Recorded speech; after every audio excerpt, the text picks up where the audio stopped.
Welcome to my channel. প্রিয় চাকরি প্রার্থী বন্ধুরা, আজকে তোমাদের জন্য ভীষণ ভীষণ ইম্পর্টেন্ট একটা টপিক নিয়ে চলে এসেছি।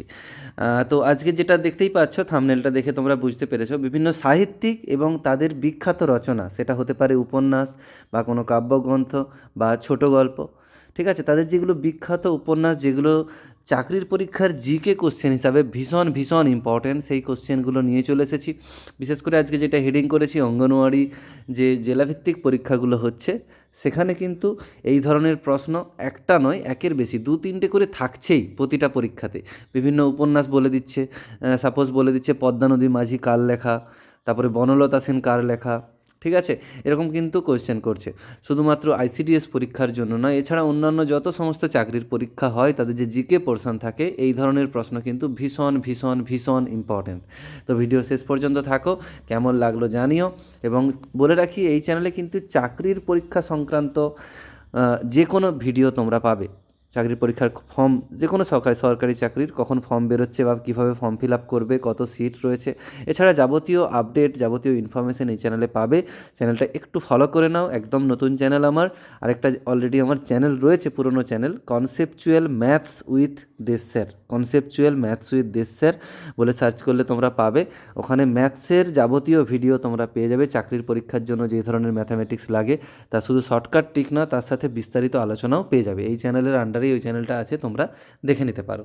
চলো, আর কিছু না বলে আজকের টপিকটা নিয়ে আলোচনা শুরু করছি। সাহিত্যের বিষয়ে বলতে হলে প্রথমেই যার কথা উঠে আসে, উনি আর কেউ নন, রবীন্দ্রনাথ ঠাকুর।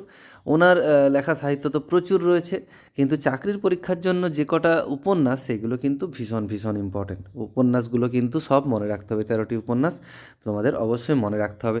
দেখো, একবার বলে দিচ্ছি। আমি প্রথমের দিকে কয়েকজনের, যেমন রবীন্দ্রনাথ ঠাকুর, শরৎচন্দ্র চট্টোপাধ্যায়, বঙ্কিমচন্দ্র চট্টোপাধ্যায়, তো তাদের আলাদা আলাদা করে করেছি। এবং শেষের দিকে একটা ভিডিওতে বাকি যাদের বিখ্যাত কিছু উপন্যাস বা কাব্যগ্রন্থ রয়েছে, সেগুলো একসাথে করেছি। কেমন, তোমরা একটু দেখে নাও। এগুলো কিন্তু এইভাবেই রেডি করে নিও, পারলে স্ক্রিনশট নিয়ে নিও। ঠিক আছে, পরে তোমাদের পড়তে সুবিধা হবে।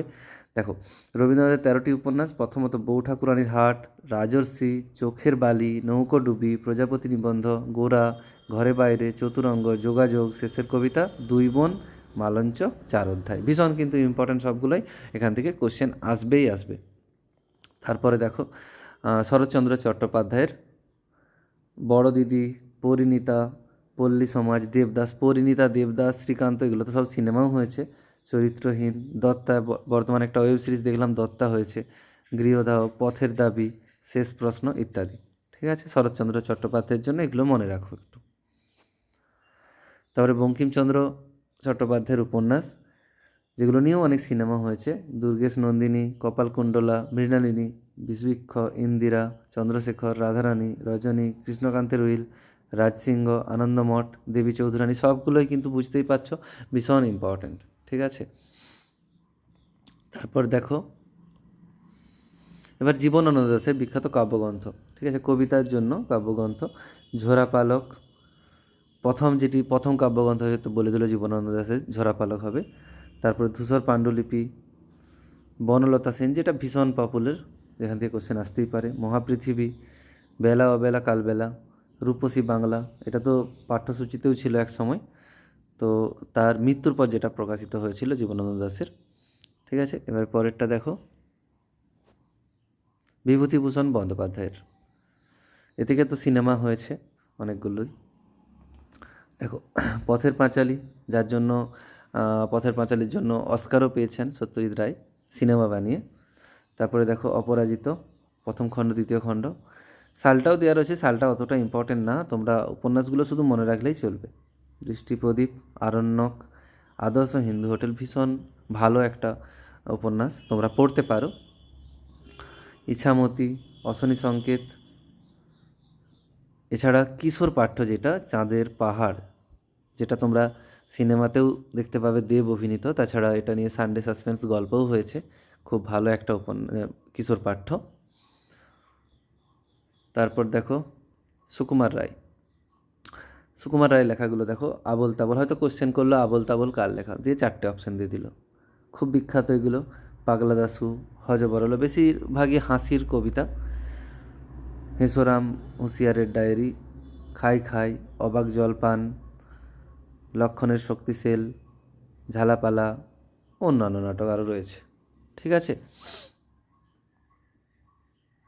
এবার দেখো সত্যজিৎ রায়।